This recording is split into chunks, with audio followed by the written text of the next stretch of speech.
Ladies and gentlemen, welcome into Fantasy Football University, FFU. Uh, FFU. FFU to you. I am coming at you in the off season with Mr. Tom Lang. I am Mr. Bill Kouslis. How you doing, Mr. Lang? I'm doing great. It's like we're little kids again, saying FFU all day long.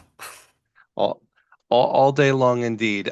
We are coming at you guys, like we said, in the off season, continuing the series on the draft recap stuff. We got some interesting news and notes to cover today, and then we got the mock draft later. And then a couple more weeks from now, we'll start getting into previewing for 2025 draft prep, etc. But let's just jump into the news for right now. Obviously, the biggest news from this past week. So the Aaron Rodgers saga has come to its end. So congratulations. It looked a little dicey there. Don't pretend like you always knew that he was going It would look dicey, but he was just Aaron Rodgers doing Aaron Rodgers things. I mean, like I said last week, to. he's getting older, he's getting more immature. It's great, so he held out and he's there. And so I mean, so did DK Metcalf. So like it's not like the offense was at OTAs.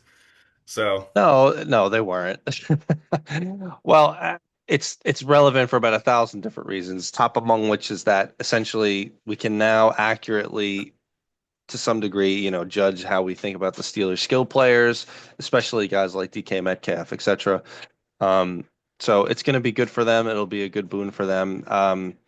I think the Steelers have no issue finishing over 500, which is going to annoy their fan base because they either want to finish 16 and fire yeah. Tomlin or go win the Super Bowl. There's no in between with them. So good for the Steelers. Yeah. Do you make anything of the news of McLaurin maybe going to the Steelers? No. No, I mean, I think they're gonna find a way to pay him. I mean, he's not outside of his prime, so there's no reason for any of that to be like that.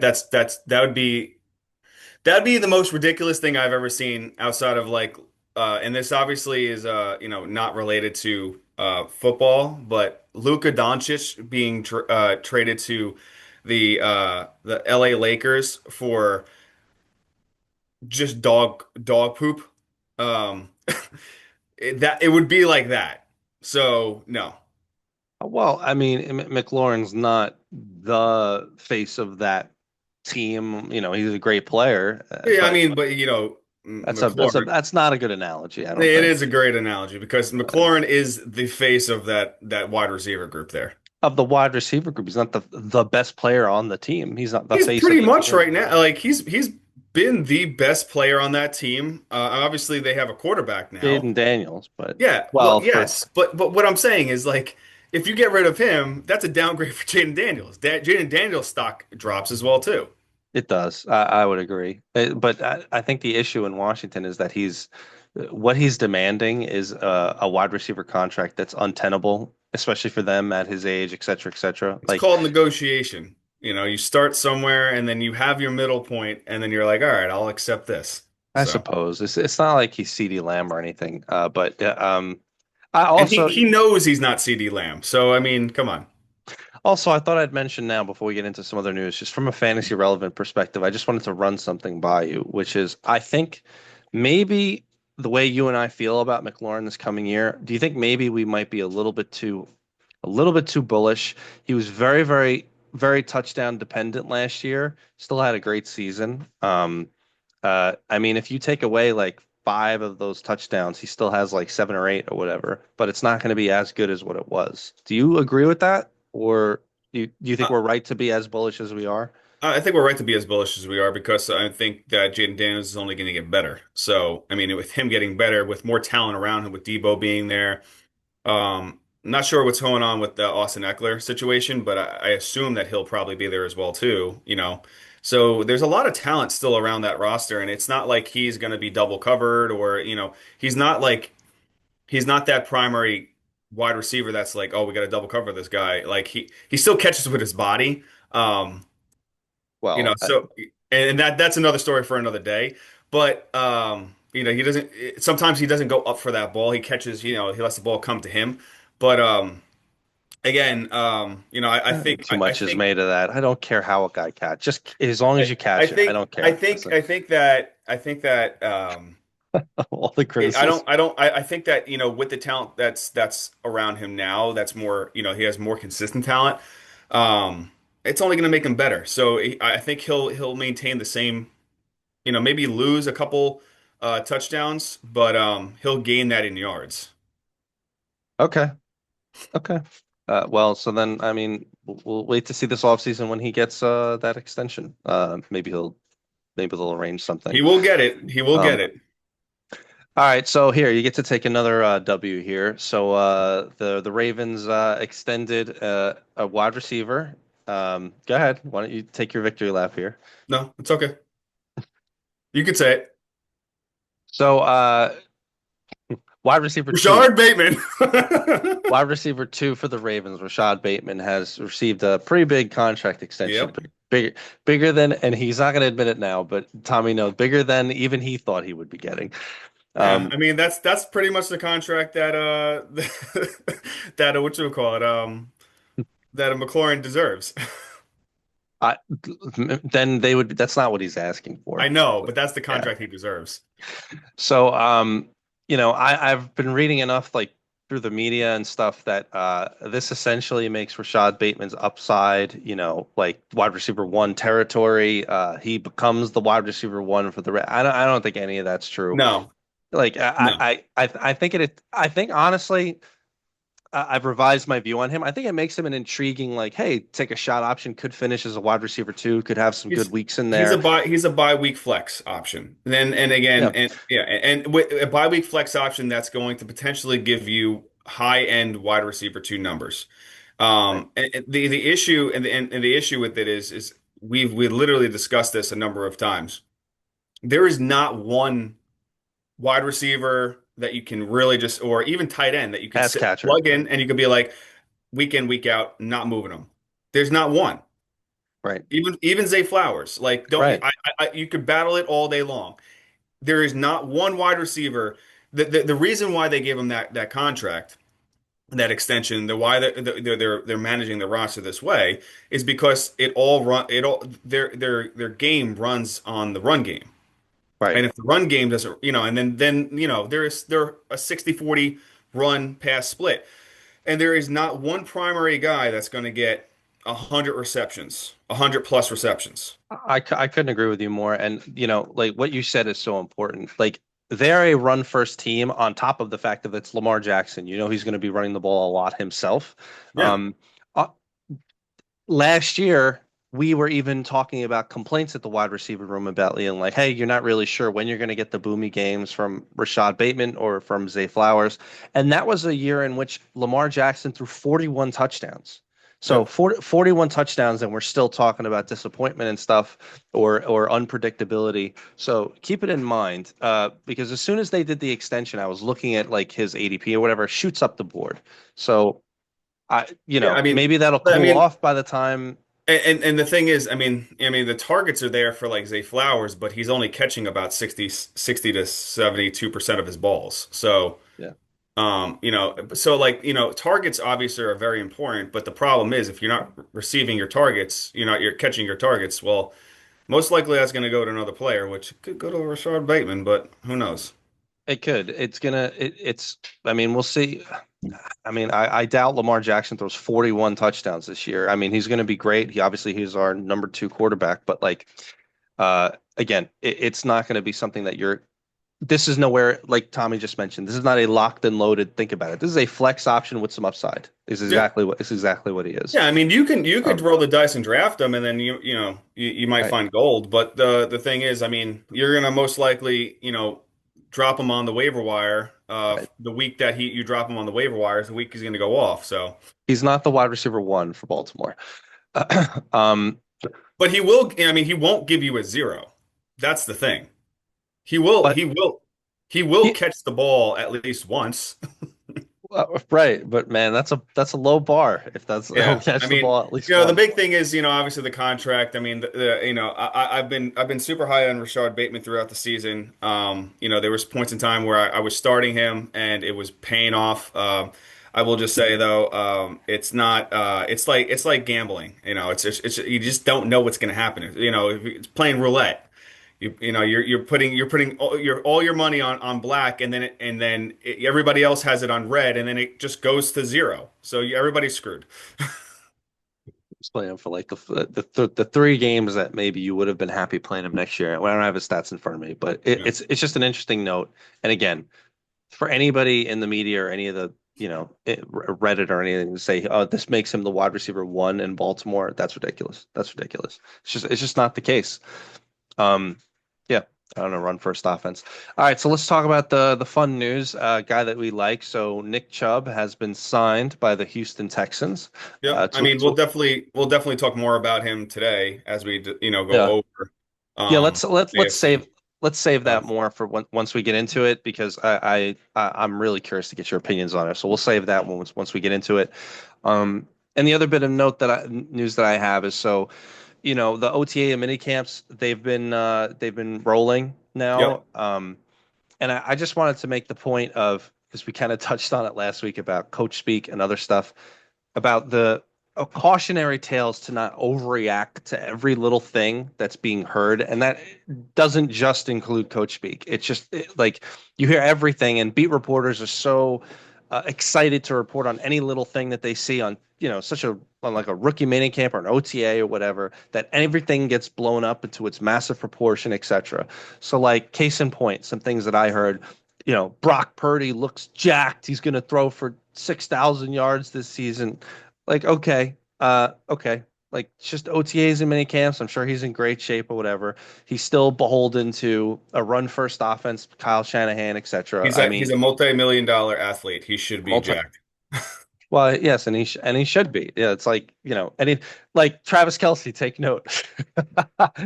So, I mean, they were saying some stuff about Drake May too. So, my opinion is to be cautionary and like like unless something's egregious that we see or any relevant news, then we'll kind of bring that up. Was there anything that you saw that was like Yeah, worth it? it's in relation to Indianapolis, and I wanted to discuss that Okay, while we I think discuss I know. Indianapolis. I think I know what you're gonna get at. All Oh right. yeah. I have a feeling I know exactly what you're saying. All right, so let's jump into the AFC South here. As always, we'll cover from last year's finishers, top to bottom. Check out their draft, do a little quick shot fantasy analysis about what this means for their team, and then yeah. So let's jump right in. Finishing last year's top finisher was the Houston Texans. So Houston did not have a first round pick, but they 100% hit some offensive pieces in their draft. Second round pick, Jaden Higgins out of Iowa State. Third round pick, wide receiver Jalen Knoll out of Iowa State. They threw an O lineman in there later in the second. So they're telling you what happened. So if anybody doesn't remember last year, they basically lost their entire wide receiver core minus Nico Collins. So Diggs is gone. Um, Well, they were the ones that traded their first round pick, right, to the Giants. they I can't remember. Is that what I think it happened? was that I think everybody. So this was like an historical year that there was every single team had a first round pick, and I believe from what I remember, and we could look this up, but I believe that the Houston Texans had the later round pick. It was like the 23rd, which they traded it to the Giants. I gotcha. Huh. Okay. Well, I mean, with their additions at wide receiver, they're complementing a room which is now bereft of Tank Dell, who's not playing this year, who's Yeah. bereft of Stephon Diggs, who's now in New England. So the Houston Texans did it this offseason. They brought in Christian Kirk, but so now essentially you got Nico Collins and then Christian Kirk with these kind of rookie wide receivers or whatever. So I know we kind of have a little bit of a disagreement on Nico Collins's production, but I can't deny that it's like Nico Collins and then the rest of the planet in Houston at this point. Yeah. Well, I mean, it's, Nico Collins and then you have Christian Kirk and then you have Dalton Schultz. I mean, I don't think you really need any more Well, than that as of right now. I mean, John Mechie had some games here and there. Xavier Hutchinson had some games on and off last year. I think the most intriguing conversation to have right now is what they've invested in Nick Chubb. They have obviously signed him and he passed his physical, so he's ready to go. Nick You want Chubb. to do you want to get into do you want to get into that now? Can I just Yeah, I do. And the only reason why I want to get into that is because I think that's going to open the field a lot more for Nico Collins and, Christian Kirk and in the throwing game as well, too. So play action, that's really going to fall in line. Joe Mixon and Nick Chubb, obviously coming from the AFC North, both, basically from a division rivals right there. Now they're playing together. Um, I think it's a great mix. I think it's a great mix for them to both be on the field together. oh I my think it's God, going to the be a better, unintended dad puns that you go. yeah, I think it's going to be a better version, to be honest, of when Nick Chubb and Joe Mix. Oh, no, sorry, when Nick Chubb was with Kareem Hunt? Kareem Hunt. I think it's going to be a better I version of don't that. know. I I don't mean, know. these two guys are just like run hard up the field. They want to score touchdown kind of runners. So I, and Nick Chubb is like, I'll grind and get 3 yards every single play. I think. Listen, if you watched the games last year, Nick Chubb's still good, but like I mean, that guy came last year, on. last The year guy, he the didn't he guy didn't came look good. back. The guy came back after having the most grueling, the second time, the most I grueling know. injury to his knee. That's what I'm saying though. He looked But he good, looked and then but that's like it was okay. nothing. Like I, he I just get it. I get it. But I mean, we could say the same thing about the Aaron Rodgers saga. Did he look good the first couple games of the season? Did he get better throughout the rest of the season? I don't. Injuries take time to recuperate, especially at game speed. All I right, think running I'm not back going to at say 30 years I'm not going old. to I'm not going to say he's going to be 100% Nick Chubb of what he was 3 years ago, but he's going to be better than what they had, Listen, I bring that up to mention. So, and he's not the like, primary. He's not the well, primary back. They well, have they I have a 1-2 punch. All right, so let's get into that. Fourth round pick, like we said this before too, it was a extremely deep running back draft. So we're not counting draft capital basically up until the fourth round. Fourth round pick, they do go Jaquavius Marks out of USC, who I thought he was a good back. So now here's the backfield now. You've got Joe Mixon, who's quote unquote the starter, bringing Nick Chubb in. They got rookie Jaquavius Marks just behind them. Um, I think Nick Chubb You got is Damian Pierce too, and they got Damian Pierce, who I mean, God knows how he fits and into this Dare thing. Angubawale. Oh, well, lest we forget. The situation there is like for you to be like excited about Chubb in that room. I don't know how you glean that from that group of guys in Houston. That's Well, the part I don't get. because the reason is because they wouldn't have brought him in to pay him if they're not going to use him. I mean, they got Woody Marks on a rookie contract. You telling me people don't bring in players to never use them? It's Kenny Galladay, etc. I mean, the teams do Well, that no, all well, the all right. time. Like, So okay, Kenny Galladay took the money and didn't play for himself. all right. I can't see That's how. a different story. That was the you could make a like a 2020 interview on something like that and just like explain and just do a deep dive on like, the psyche of what happened there.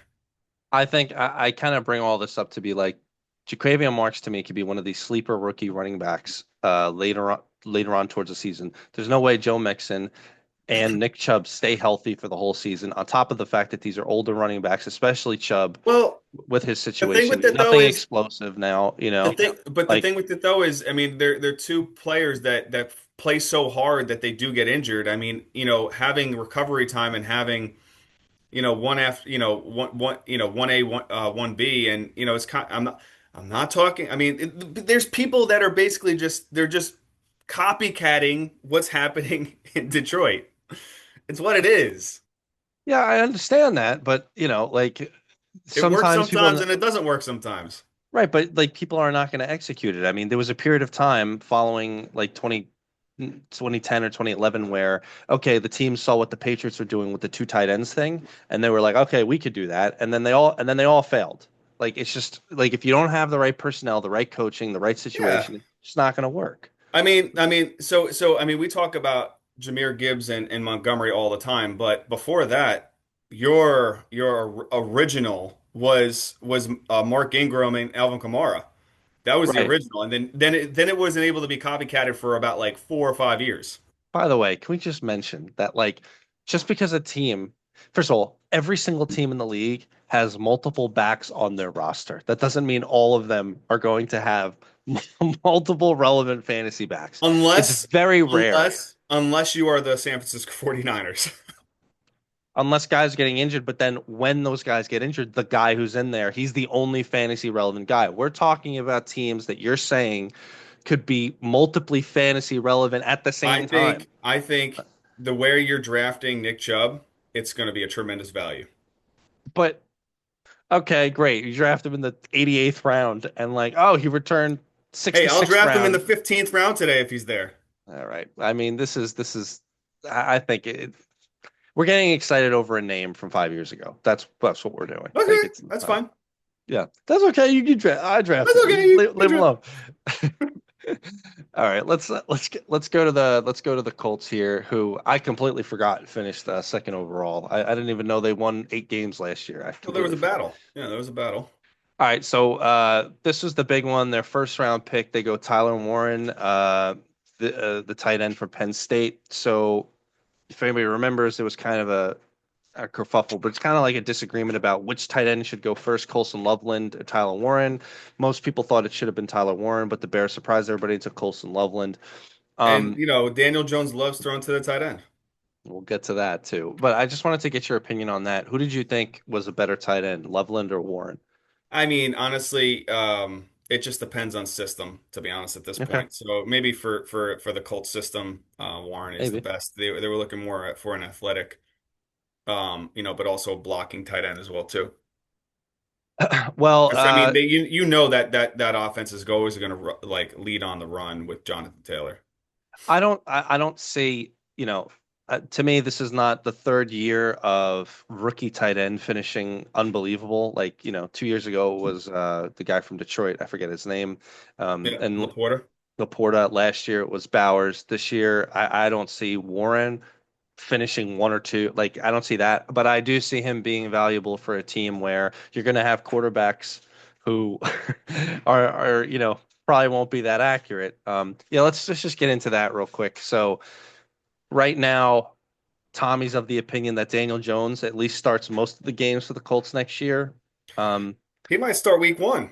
do you think he's going to start week one? I I don't. think All right. So if Anthony Richardson comes back and he's healthy, and he's able to start week one, then no, then I think Anthony Richardson takes it over. But week two, when Anthony Richardson goes 5 for 23 and 23 yards and six and wins the interceptions, game. then they basically move over to Daniel Jones, and Daniel Jones will go 5 for 11 and a rushing touchdown for 186 yards rushing.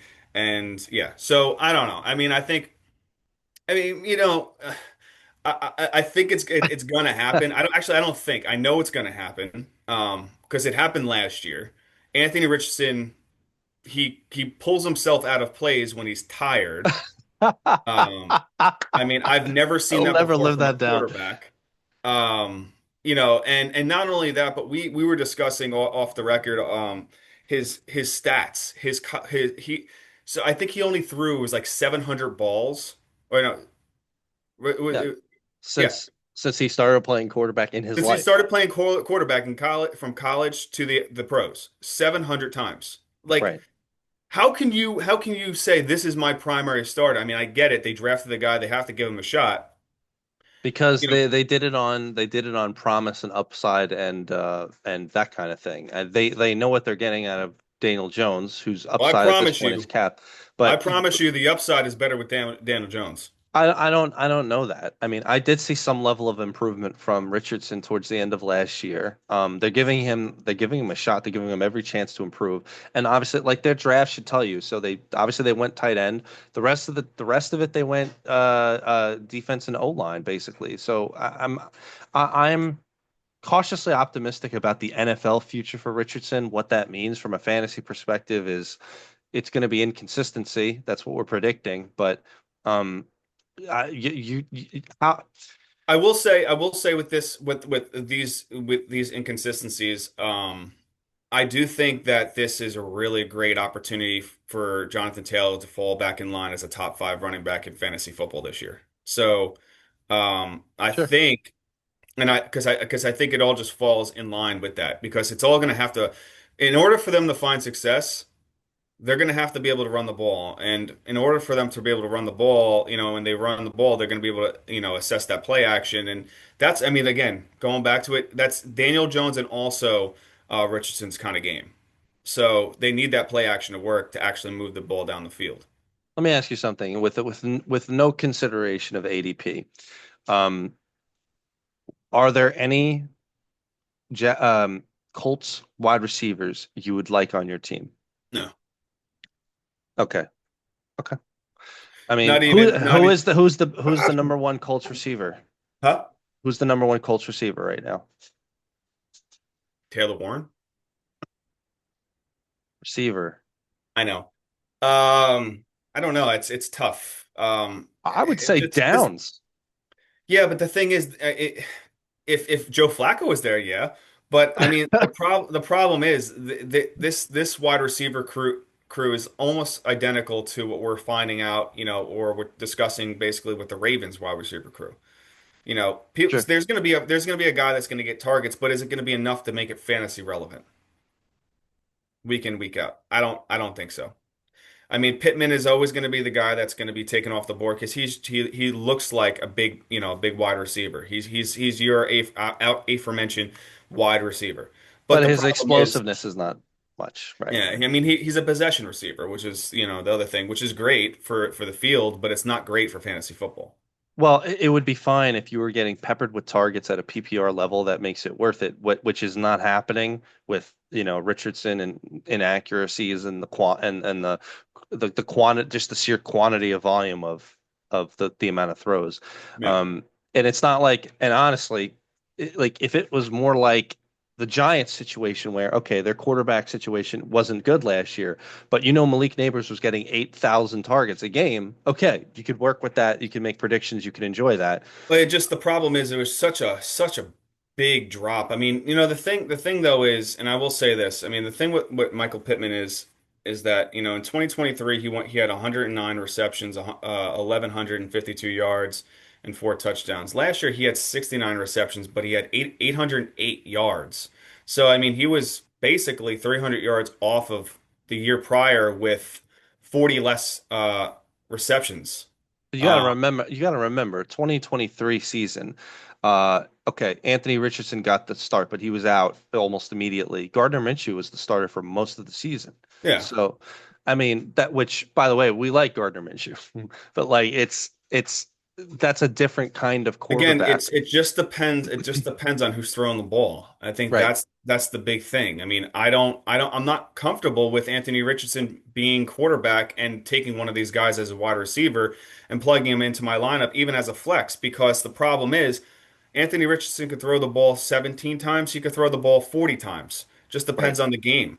And honestly, I think it's more leaning towards the 17 times that he's going to throw the ball because you're gonna run the ball with and he's also going to run. He's going to run with his, use his legs too. I, How it just, many it's how many games do you think it would take for you to feel better about the Richardson thing? Like if you see some decent play for about 3 weeks, you'll be okay? Or well, I mean, I mean, in one of my leagues, I had Anthony Richardson as my keeper last year. right, which is So I was a bad I was decision. really high on Anthony Richardson based on his value. I mean, he had 11th round value for me. Sure. So That didn't return. it was a great value for where he was being drafted. He was being drafted close to the fifth round. Granted, I didn't have any other keeper options, but or valued keeper options. But again, I believed that he was going to take that next step. Now, from seeing what I saw last year, I mean, it was obvious. He took 5 steps backwards. I disagree with you. I think he got better towards the end of the year. I really do. But When he played the Jets. when he played whatever the treasure trove of teams towards the end of the year, but I don't know. It remains to be seen. But honestly, probably what people should be taking away from this is it's not like I know you. Even if it's Daniel Jones, it's not like we see the pass catchers significantly different if Daniel Jones is the quarterback. I mean, No, but I think that really helps Warren out a lot more too, and also it uh, leans closer to it will have a better running game element as well too. it will. That'll be a fun offseason thing. Okay, let's get into the Jaguars. This will be really interesting. So, big news from Jacksonville from the draft. They drafted wide receiver cornerback Travis Hunter with the number 2 overall pick. They traded up to get him. Um, the re the rest of their draft, like this third round pick, cornerback Caleb Ranshaw, third round pick Wyatt Milliam, offensive lineman, and then they went the fourth round pick back to running back. We'll get into him because I think he's going to be relevant. So let's mention the Travis Hunter situation. I think Travis Hunter is going to play mostly cornerback. Are you a disagreement? Disagree or agree with that? I disagree. I disagree. I mean, I think he's a better wide receiver than he is a cornerback. So, I think he's going to honestly still play split, and then they might just have that as like kind of a trade show, or a sideshow this year, and see what happens, I and I and agree. then I agree with that. and But then and then from there, going on to year sophomore year two, then they're gonna have to make a transition, or later in the year. Let's just say somehow, some way, the Jacksonville Jaguars start making a playoff push. They're gonna have to make a decision: is Travis Hunter a wide receiver, or is he a cornerback? right. I mean, and that's where they're gonna have to make the trend, But because they're you but can't they're you not can't going to be. have a guy like that on the field playing in the NFL at NFL speed, Right. um, playing both sides. It doesn't Yeah, work that that way. yeah, this is not going to work. Some of the stuff that they were pulling last year in college, it's just not going to. We're talking Um, about we're literally talking about the Cincinnati Bengals offense being on the field the entire time of the game. Like that's literally what we're talking about here. Like you have right. a player that's going to play 100% on both sides. No, it doesn't work like that. It's not going to work like that. And my having played, like my opinion is that it's easier to, like you're gonna have to play, let's say, quote unquote, full time at one position, and then maybe they sprinkle you in for some interesting plays or something on the offensive side. Like you know what I'm saying? It's more direct to play mostly on Yeah, I mean, defense, if and then they're they playing sprinkle like you in on offense if they have because like they're a not four, going to be able they're not going to be able to do the opposite where he plays mostly on offense and then they sprinkle him in on defense on nickel. It does. I'm just telling you, like I can't really describe it. Defense doesn't work like that. yeah, Like if they're running like maybe a four cornerback set or something like that, then I could see them out there. But like when you're just your traditional your traditional defenses, I just don't see it. I bring this up to mention of there was one of the mock drafts that we did where I was happy to take Brian Thomas where I did, and you were like, you don't think Hunter cuts in? My answer is a definitive no. Definitive. I don't think it affects him at all. Brian Okay. Thomas was too good. I think it's too explosive, and I think Hunter has nothing to do with it. I Now, I just want to I be clear think though. I Our think I think you were out, we were watching a different quarterback at that point, as well too. So I that's mean, I think Trevor Lawrence with a new system, new offense, I think it also, not to fast forward, but I think it, sure. makes Travis Etienne's game a lot better as well too. You know, the whole Duval situation over there. It Source of sounds endless like fun. it really does sound like things are coming together a little bit more consistently over there, offensively and also defensively. There's more camaraderie, there's more hype going into this year, and I really believe that also Travis Hunter is a big part of that as well too. So I think I think that Trevor Lawrence is gonna, have two prime wide receivers throwing the ball to.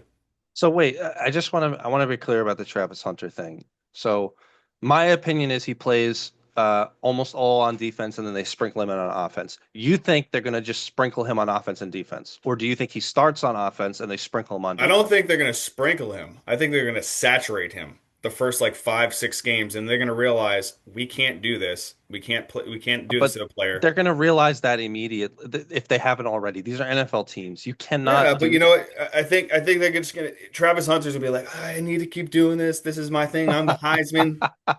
But yeah, I think no.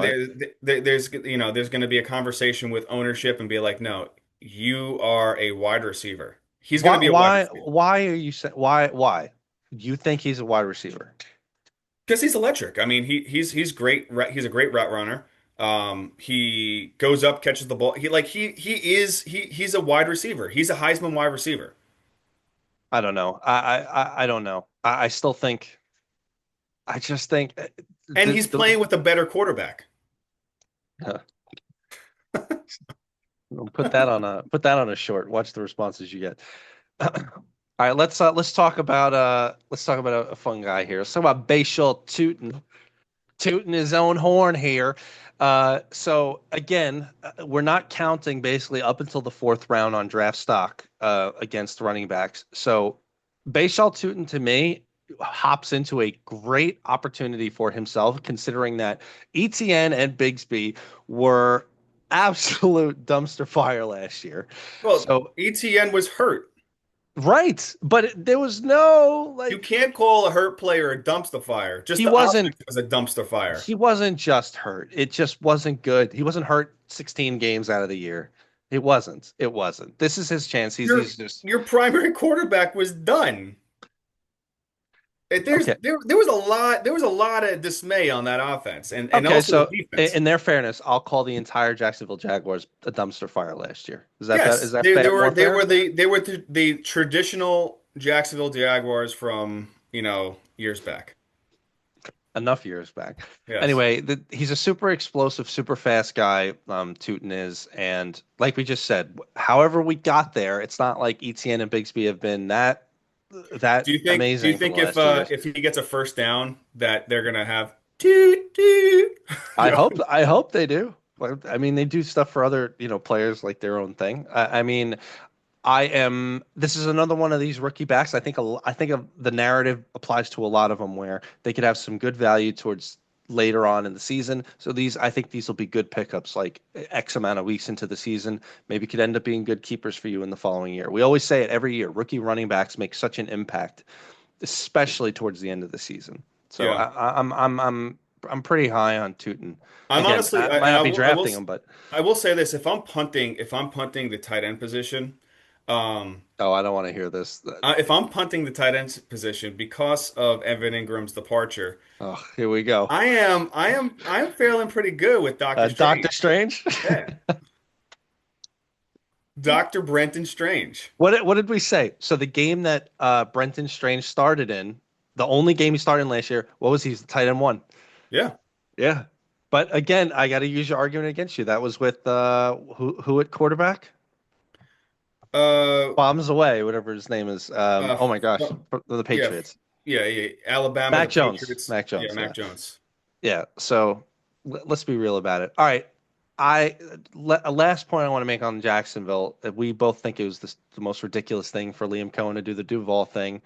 I think Jacksonville is going to be really bad this year again. You think they make an improvement, or am I wrong about that? I mean, again, this division is just not the greatest division, so I think it's a Sure. competitive division, and I think there's going to be an opportunity for them to take a step forward, especially with an offense and a defense that's going to be healthy.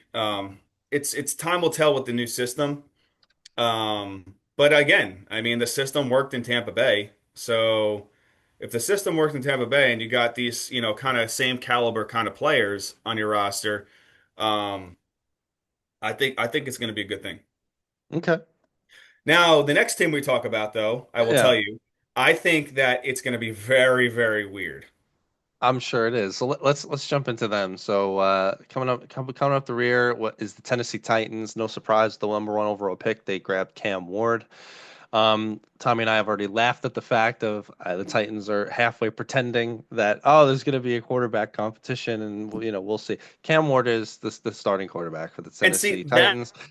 and that's why I think that they're going to collapse because when you are teetering between Will Levis and Cam Ward, and you're not just giving the ball to one guy and just saying this is our guy, you're already starting on a bad step.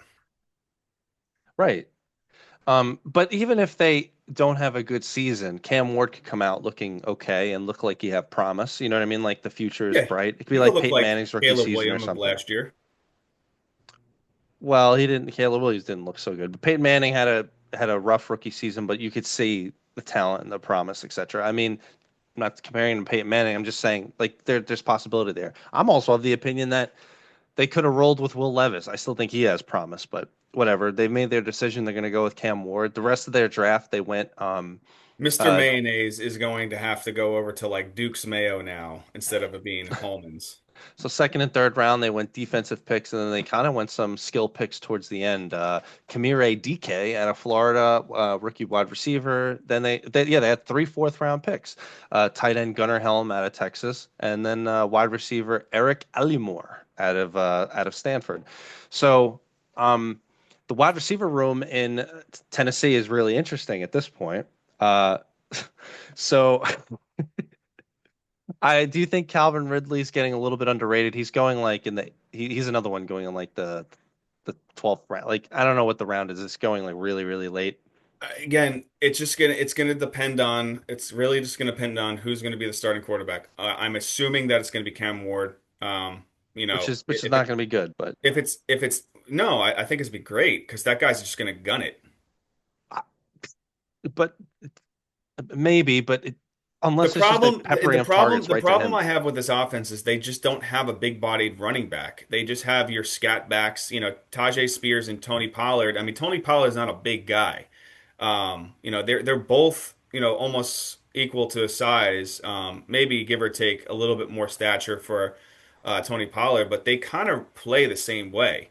You don't have that big-bodied guy coming up the middle like they should have gotten like a Nick Chubb or something like that. But you know, that's a different story for another day. Oh, come on. Yeah, I mean, then also the other thing that I think that was a big loss on them is they lose NWI as a wide receiver. You know, so Yes. that's a huge loss right there. They didn't really make up outside of drafting or getting Van Jefferson. Um, they And don't really have a big body guy. no, and NWI being probably like one of our favorite fantasy players from last year. And all jokes Mr. aside, Moneyline, anytime touchdown. all jokes aside, like I think he was a good player, and he managed to find himself open. He got himself open in the right places. I think the team, I think the Titans finished at the end of this division this coming year. Yeah. But I could see somewhere there, like it's okay. Like we see some promise out of Ward or whatever. Um, Like I said last week about the NFC South, I think it's going to be a um sure. three team competition You think towards the the end of the Colts and year. the Jaguars are going to be competitive with the Texans? I think so. I think so. I think the Texans did lose some offensive line positional players that they needed to hold on to. So um, I I think think it could that be.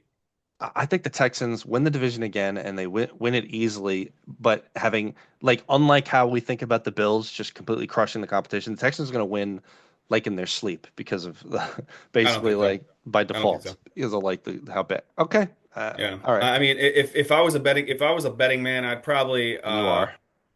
which I am. I would not put the Texans to win the division.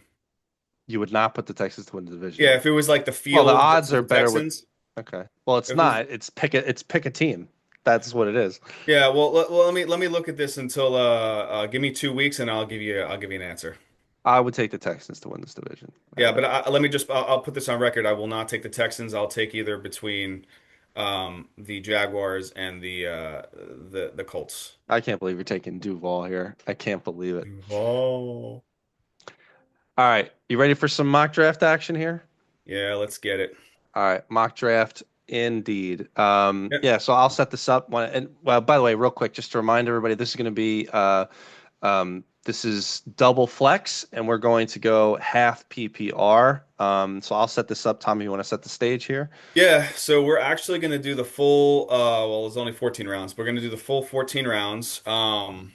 Basically, we're not doing 10 rounds this time. We're going to do a full draft so we can see late round picks where we kind of pick and choose guys. I'm picking at the 2 spot, Billy's picking at the 7 spot.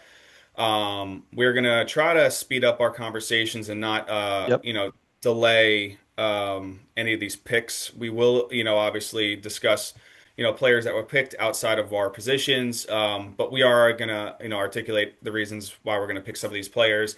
where we see them finishing atypically based on ADP compared to where we believe they're going to finish end of the year. So yeah, this is I think my first time picking early on. So I'm excited, and hopefully I get my boy that I've been so high on. Yeah, so Tommy's in the two. I'm Either way, I'm not going to be disappointed between one and two. Let's just put it that way. Yes, and like Tommy said, we're going to try to get through this one pretty quick because we want to hit all 15 rounds here. So this is we're going Is to get this all.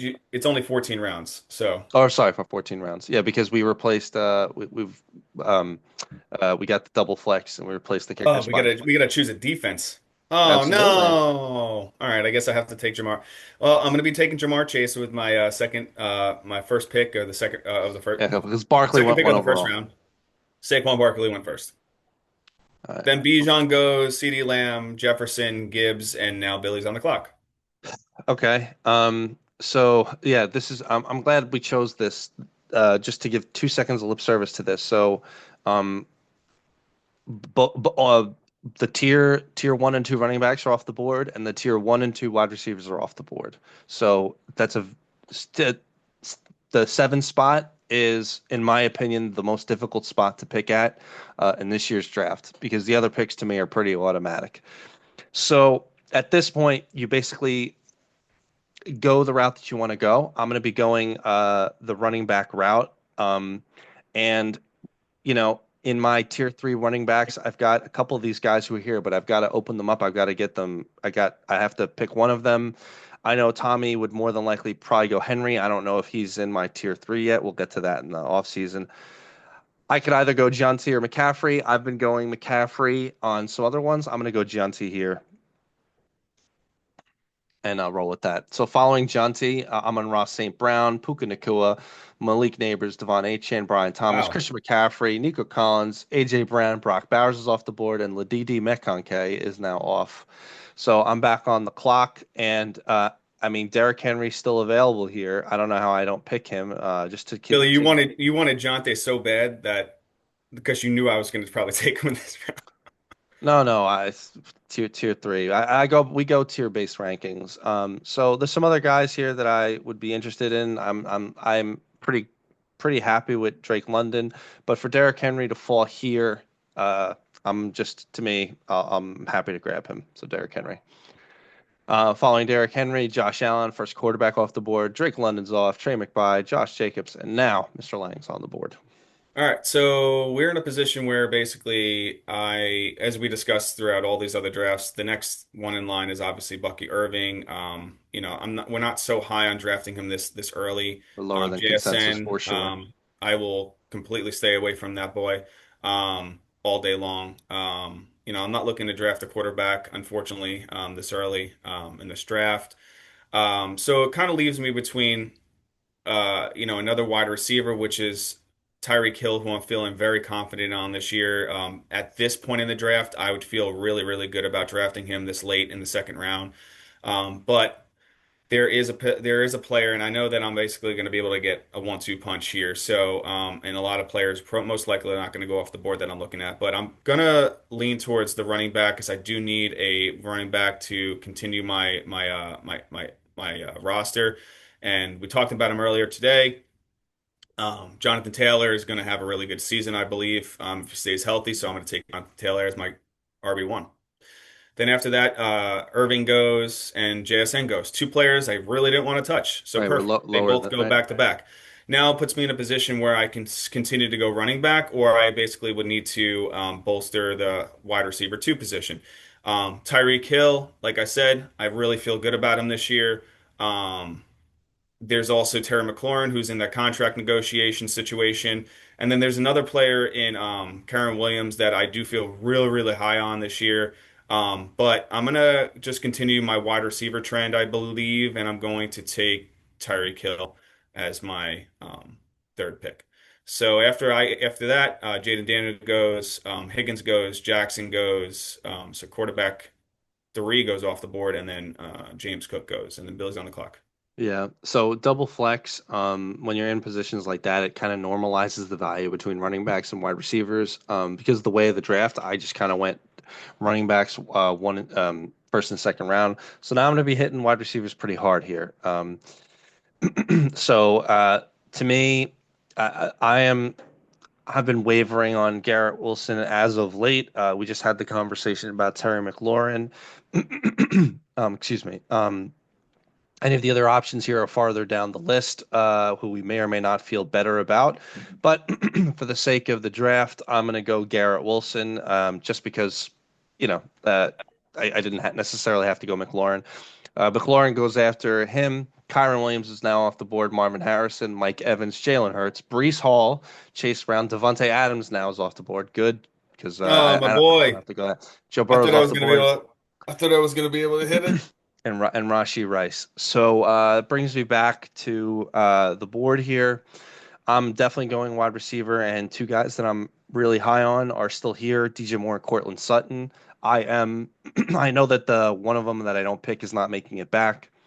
I have been regularly picking either one of them in the fourth round. So I haven't fully assessed out my tiers here, but for this one, I'm gonna go DJ Moore. Um, I just think that there's going to be he's going to have too much activity going on in the Bears. So following DJ Moore, Joe Mixon's off the board, Ken Walker, Chuba Hubbard, George Kittle now going on the fourth round. To me, he's been automatic in the fifth, but now he's off. Now Tommy's back on the clock. Yeah, so now I'm in a position, obviously, I don't have a RB2. I can really start playing the flex position. Um, there's a player that I now, based on his quarterback being on the field, I think that, and being pretty much the only primary wide receiver. Last year, I was hating on him all day long, but I think he's in a better situation. I'm going to take DK Metcalf right now as my wide receiver three flex play position. Then over after that goes Hampton, Hawkinson, and I'm back on the clock. So, kind of was hoping that this situation would have happened. Now there's two running backs that I'm really feeling pretty good with. I got Alvin Kamara, who's sitting there. In the fifth round, it's a great pick, I believe. Being a primary running back on that offense, everything's going to get run through him. And then you got, David Montgomery. David Montgomery obviously is in that tag team running back match that he is every single year since he's been on the Detroit Lions. Um, but I think basically right now, I am going to have to lean towards a more consistent approach. And let me just see something real quick. Yeah, no. I don't know. It's hard for me to pass on Alvin Kamara, to be honest. Fifth round value. Yep. Based on value. So I'm gonna have to take Alvin Kamara with that pick right there. Then after that, James Conner goes, Mahomes goes, Zay Oh, Flowers, and nice. David Montgomery goes, and Billy is on the clock. Yeah, And I you think I go got a Cortland bit. Sutton. I got very lucky here. Yeah, to me, it's a no-brainer. I was debating about him last round. I'll take Cortland Sutton here. I think the upside is just too good. Too consistency. It's too good. Following Sutton, Devontae Smith, Jordan Team Addison, 8 has 5 wide receivers. five wide receivers in a double flex. Laporta goes, Chris Olave, Jalen Wild, George Pickens, Aaron Jones, Isaiah Pacheco. Godwin's off the board to Tommy's dismay, and then Xavier Worthy. Xavier Worthy, I'm really high on this year, especially compared to consensus. All right, so now I'm in a position so I hit my two running backs and then I hit wide receivers hard. So I got so I'm 2 and 3. I'm still looking at so now I have an opportunity to kind of look anywhere, running back, wide receiver. Um, the running backs at this point now we're starting into the unattractive territory, although there's a name kind of a little bit down the list who Tommy and I both feel good about. We think we might be able to get him on the way back. So let me glance back at wide receiver. Jameson Williams is going to be explosive, is the explosive option. I'm not going to be doubling up on Chicago wide receivers, so I'll go with Jameson Williams just for more explosiveness, hitting these wide receivers hard. I'll go there. Following him, Tyrone Tracy's off the board. Whether or not he remains the starting quarterback in New York is a different starting running back in New York is a different question. Tet McMillan, Tony Pollard, DeAndre Swift, and now Tommy's on the board. Yeah, so as Billy just discussed a couple minutes ago, We are very high on this running back. And based on taking Yeah, go ahead. Alvin Kamara with my fifth pick, I think it's a great value. But also, I think that he may miss a couple games here and there. I think that Brian Robinson is going to be a great Yep. back to have back there as a just in case situation. So I'm going to take him right now with my sixth pick, and then after that, basically. I'm really going to continue to bolster, I believe, the running back position here because of the fact, like I just said, Kamara, potentially having a lot of run and potentially getting injured. You never really, again, you never draft on injury, but you have to anticipate, a player that misses games, at times will miss most likely games again. So, um, with this pick, I'm going to lean towards again the running back position. There is a player that has been getting a lot, and again, I think OTAs is a lot of coach speak, a lot of it's not real until they obviously put pads on, but I do. This is a position where I kind of want to lean towards a rookie running back situation. Quinton Judkins is going to pretty much be the primary back, I believe. Obviously, Ford is going to be there as well too in Cleveland, but I think that at this position, with my fourth running back, I could take the risk with Judkins right there. After that, Travis Hunter goes, Warren goes, then Harris goes, and then Kelsey goes, and Billy is on the clock. Yeah, so I basically made the decision, generally speaking, the way I feel in drafts. Like, if I can't grab Kelsey in the fifth, I'm basically punting on tight ends at the You mean moment. you mean Kittle, not Kelsey. Sorry, excuse Kelsey me. is my least favorite player, but my favorite fantasy football player. If I can't grab Kittle in the fifth, I'm basically punting the tight end position. So this is since we're going 15 rounds or 14 rounds, this will be a perfect shot for people to see how we handle quarterback and tight end. So back on the clock here, I definitely need to bolster the running back room. So that's where I'm looking. The whole saga in Denver about who's going to be the running back, hence that's why Ryan Harvey's at the top of the ADP list at this point. I. Uh, I think it's going to be RBBC for basically for most of the season. So I'm not going to be that crazy about drafting one of these guys until maybe later on. Looking a little bit farther down the list. I mean, these are the names at this point where it's like not good. I'm just not excited about any of this stuff. The Tony Pollard, Tajay Spears, let's say situation, if you will. I mean, they're both going to vulture each other on a bad team. Although there was some value last year, so I'm really not crazy about this situation. The only name I see on here that we know is going to get some volume is Javonte Williams, and I think I'm obligated to go that route, which is what I'm going to do. Javonte Williams. Okay. Following Javonte Williams, Travion, Trey Henderson, Travion Henderson, I forget There we his go. first name. Roma Dunze is off the board. Now Ryan Harvey, Mark Andrews, Calvin Ridley, Debo Samuel, Jared Goff's off the board. Kyler, Caleb Johnson. Whether or not he starts at running back for Pittsburgh is a different story. Jonnu Smith is now off the board, and so now I'm back on the clock. I'm just going to be glancing here again at the running back position. There's a couple of these rookie running backs that I'm interested in getting. I'll get them a little later. Glancing back at the wide receiver position, Khalil Shakir is available. So is Jacoby Myers, two of these late round. There's a bunch at this point in the draft. I do love the wide receivers. A lot of guys that we see some upside in. I Yeah. mean, Cup is still here. I still love Jaden Reed, even though you don't. I mean, there's a lot of guys here. So there's no reason for me to jump at wide receiver. I'll get him on the way back. I think at this point, I'm going to be happy to take my quarterback, pair him up with Cortland Sutton. I think Bo Nix is at a real discount this far down, so I'm going to go with Bo Nix. All right. Then after that, Khalil Shakir goes, Gross. Ayuk, Myers. Oh Pretty good here. man. So all four wide receivers I was looking at are gone, and I am on the clock, which leaves one extra wide receiver that I do have faith in potentially this year is in Cooper Cup. But uh, I talked about him earlier as well too. This guy, Travis Etienne. I can go five running backs to start, and with three wide receivers. I do believe that Travis Etienne, if he stays healthy, is going to have a really nice year this year. Right now, I do have other players I can kind of hold off on. And you know what? Unfortunately, I am going to run the ADP element right now on how the draft is going to go because I don't believe I'm going to be able to get him on the way back. So I am going to go Cooper Cup right now, just to get that position right there, and it worked out in my benefit. And I'm going to go Travis Etienne right after that. So Nice. Cooper Cup, Etienne fell. Then Ramondre Stevenson goes, Evan Ingram, Justin Herbert goes, and then Josh Downs goes, and Billy's back on the clock. Yeah, I'm back on the clock here.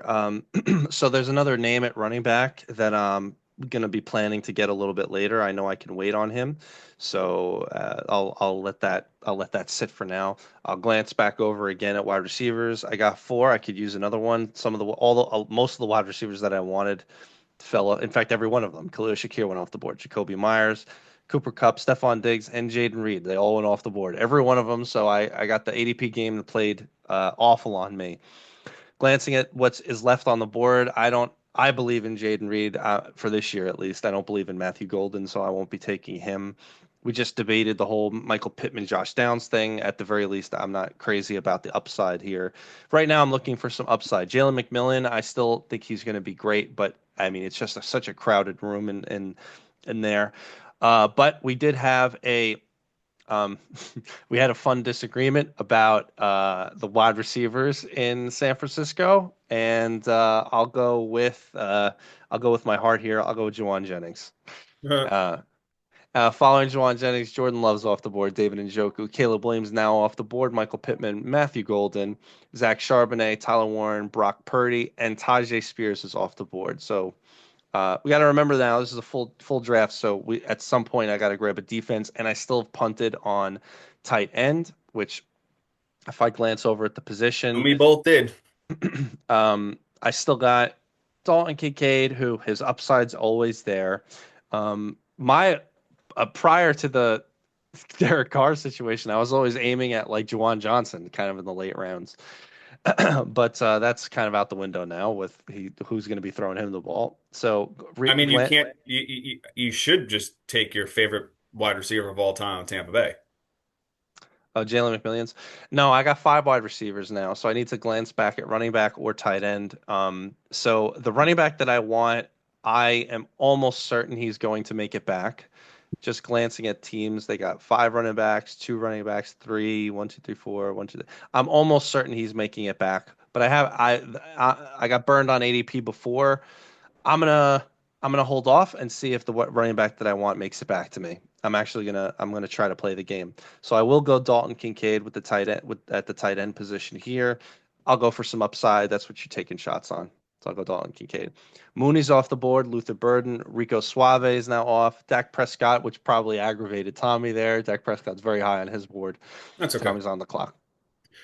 So obviously, I have a situation here. I don't have a quarterback. I don't have a tight end. I have pretty much one more position, one more skilled position I can really play with, and then I have to really get serious with my quarterback and my tight end.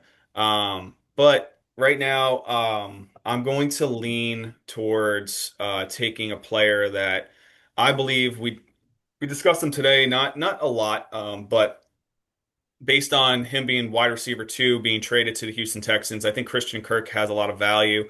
I don't think he's going to get 100 plus targets, but I think, as my fifth wide receiver, um, I think that's value right there. So I'm going to take Christian Kirk there. After that, Kraft goes, Stroud goes, and I'm back on the clock. So I'm in a position where I'm kind of at streaming category or, shoot for the stars. Hopefully something happens with one of these players. Um, I'm not a Justin Fields kind of guy. Not really too happy or too keen on drafting JJ McCarthy. If I was to draft one of these players, I'm probably going to have to piggyback and grab another guy. But there's two players that I've been fairly happy with. Tua, he's not the greatest, obviously based on injuries, but when he's healthy, he's healthy. I'm going to pair him right now with Tyreek Hill. And I'm going to have to piggyback and get another running tight quarterback after later in the draft. Then next goes McMillian. Coleman, White, and then Loveland goes, and then Billy's back on the clock. Yeah, so the running back I was hoping that fell 100% did. Tommy and I are in agreement about the potential this year for him, especially given the situation. This one's easy for me. I'll be grabbing Jordan Mason this late in the draft here. Um, Following my pick, Dallas Goedert's off the board. Cam Scatterbo is now off the board. Potential for him in New York. Tank Bigsby's off. Justin Fields, J.J. McCarthy, Kyle Pitts. Um, oh my gosh, I'm pronouncing his name. Ewuge Upkuka, wide receiver for Tampa Bay, the guy who usurped McMillions. We'll see. Rashid Shaheed. Oh my God, what's his first name? Travis Harris? I forget his first name. Trey Harris. Trey Harris, sorry. Drake May, and now I'm back on the clock. Okay, so at this point now, I've got one, two, three, four running backs, and I've got five wide receivers. I got my quarterback, I got my tight end. So I'm in a pretty good flexible position here. I'm feeling I could bolster it with um, more volume. Jerome Ford at the running back position. I could try to take a shot at a rookie running back, Mr. Tootin, who we spoke about. I could try to rob Isaac Orendo from the Christian McCaffrey owner, which if we were in a home draft, I would probably do that for sure. At this point in the draft and get somebody very aggravated about it. Checking out wide receivers. Now that McMillions is off the board, I'm not so crazy about some of these other guys. We'll see if Rashad Bateman lasts for Tommy's next round pick there. So with that being said, I think I'll go to the running back position. I will happily get some. Eh, I'll get some volume. We'll go Jerome Ford at this point in the draft. Following Jerome Ford, Cam Ward is now off the board. Pat Fryermuth, Trevor Lawrence, Austin Eckler, and now Tommy's on the board. Yeah, so as I punted the tight end position, um, I am currently looking at the tight end position to an extent. I do believe at this point I don't need to take a tight end if I've waited this long, I could wait a little bit longer. And I can really start looking at maybe some a defense, take one of the first defenses off the board, be that guy at the 12th round. Well, we don't recommend this. We don't recommend it, but again, 12th round, I got all my skill positions. I don't really need to pull the trigger on tight end. I have, basically two more picks and then I'm back up on the clock. There are a couple defenses out there that I'm feeling fairly good with right now. One that they did make a big, I don't you know know, why you're not jumping to tight end here. I really don't. one that I do believe that they made some changes on their defense to have a better year coming up, and I'm going to take the Buffalo Bills with my Jeez. defense And like going. well, Then rounds then two. then Higgins goes from Houston, and then Mims goes from Denver, and then I'm back on the clock. Um, Nothing happened with the tight end position there. So I am basically going to lean towards Zach Ertz. I feel that Zach Ertz could be a plug and play every single week, week in, week out. He obviously is a streaming option, but I feel really, really good on him this year. A little bit higher on him than Isaiah Likely and Hunter Henry. Um, so I'm going to go with Zach Ertz. Sure.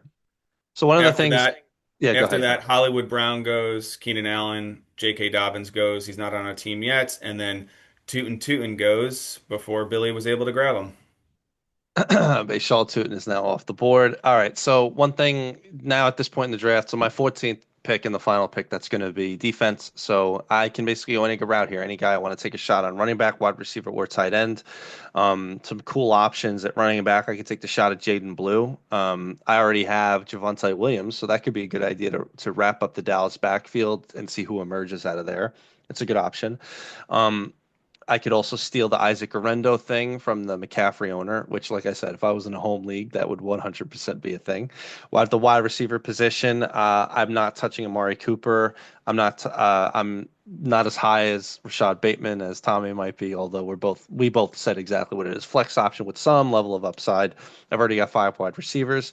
Tight end, this is something I wanted to mention and something Tommy might consider trying. So if you really punt the position at tight end, maybe it's worth taking a few shots at the end of the draft, two shots or whatever, see how it shapes up, who's getting targets in week one or whatever.